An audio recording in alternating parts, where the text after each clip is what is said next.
Hey guys, Prowl 1701 here, and today we're reviewing The Invisible Enemy, the final Tom Baker story that I had not seen. I've now seen all of Tom Baker's run. Wow. It's a little sad though, because it means I'm never going to see a Tom Baker story for the first time again, and it's a little heartbreaking. Because I love Tom Baker, he's my favorite doctor, so there's a little sad part of me. Have to dig into some Big Finish stuff, I guess, at some point. But yeah, another doctor completed. So I've seen all of McCoy, all of Colin, and all of Tom. And then when the season 9 box set comes in soon, I'll have seen all of John, because the only 2 John stories I haven't seen are from season 9. Man, making progress. So The Invisible Enemy. I'll talk about part 4. And then I'll talk about the whole story. Part 4 was kind of tying everything up. It's like the doctor knows what he needs to do at the beginning of it. It's just executing everything. You know, he's figured out what he needs to do. He's figured out what's going on. It's basically him going through the process of getting everything done. And when obstacles come up, him coming up with new plans on the fly. I do absolutely love the fact that he managed to cure the guy who invented K9, whose name I can never remember. I like him. He's one of my favorite parts of the story. The actor playing him does such a good job. Took me a minute to adjust to the accent he uses, but once I got adjusted, I really liked him. So I like the fact that not only the doctor managed to cure him, but he ends up surviving. I did not know that. I had always assumed he died, and that's how K9 ended up with the doctor. I just assumed he died. So the fact he survived, I was like, that's cool. The TARDIS train comment at the end doesn't really make sense. But other than that, I like that he survived. I like him. He was one of my favorite parts of the story. Tom was great in it. Leela was a mixed bag in it. There were times I thought Louise was phoning it in, but there are other times I thought she was great. I do love the fact she's the one who has the idea to blow up the station, even though the doctor's trying to just use antibodies to kill it. But then when the antibodies gets destroyed, he actually just ends up having to blow up the station. It's like, that was great of me coming up with that idea to blow up the station. Wasn't it, K9? I came up with that. Well, then you should be very proud of yourself. I did enjoy that. The realization of the nucleus, I can't decide if I like that design or not. It's a very classic Who design. It looks kind of like a bug, like an insect. I can't decide if I like it or not. There's a lot of that with The Invisible Enemy. Sorry, my sinuses are still not quite 100% better. The Invisible Enemy is an interesting one because I never really hear people talk about it. It's kind of that story I forget about. It was always kind of that one in season 15. I'm like, there's this, there's that. What's the other one? Oh, yes, The Invisible Enemy. It's, ironically enough, kind of invisible itself. It's not one people think about. I never hear people really talk about it. You know, I never hear a lot of good things about it. I never hear a lot of bad things about it. I just never really hear people talk about it. I think it's more, more famous for anything just for being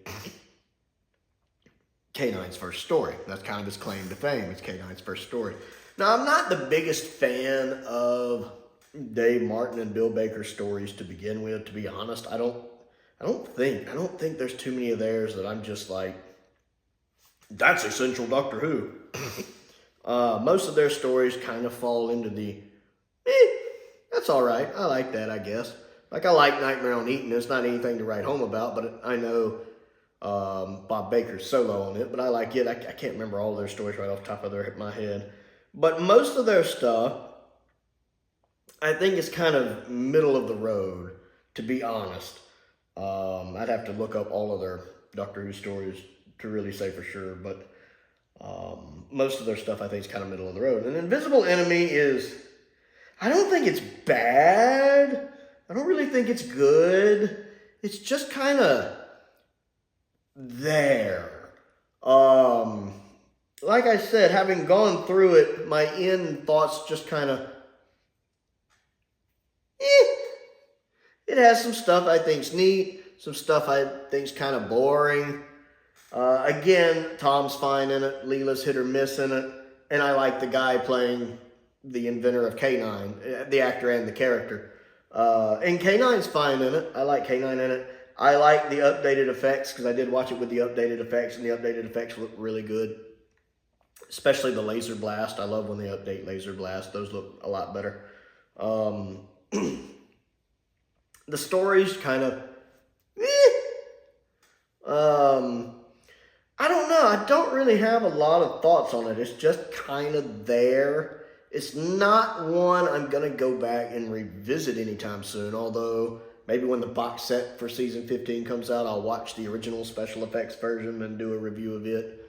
But yeah, it just doesn't really, this one didn't really grab me. It's got some neat ideas, like the idea of body possession. There's a lot you can do with that. And the way they can transfer over just with the eyes. That's a neat concept. I just don't think it's executed overly well. Like, you could have really gone into the horror aspects of this more, and it really doesn't. It seems kind of sciencey in places, but it also comes across as a bit dull in the way it gets that across.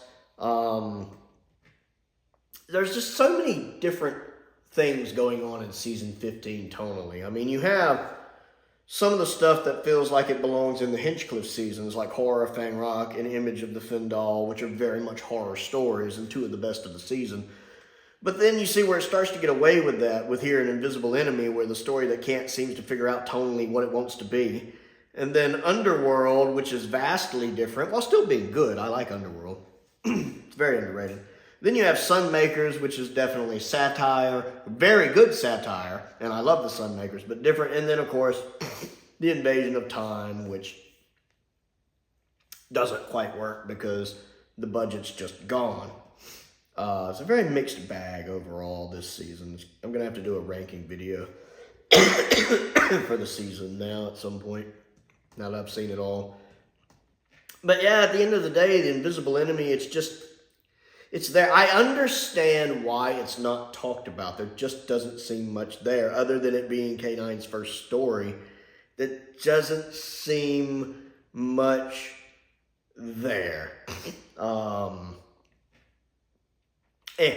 At the end of the day. I enjoyed my watch through of it, but I don't have a desire to go back and see it. It certainly didn't leave me going, wow. You know, it's kind of an anticlimactic story to finish Tom Baker's run on, honest and truly.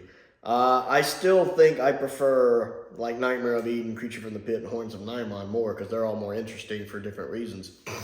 This one's just a bit dull at the end of the day. So, The Invisible Enemy. What do you think of it? Comment down below and let me know. What do you like about it? What do you not like about it? Other things to do. Don't forget to click the like button and the subscribe button and the bell for notifications. That helps me out and I appreciate it.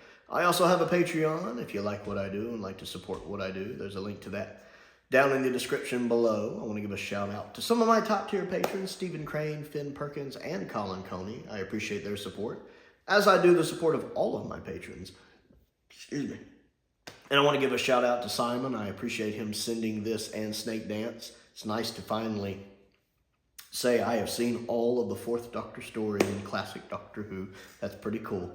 I also have a P.O. box if there's anything you would like to send. And most importantly, thank you for watching.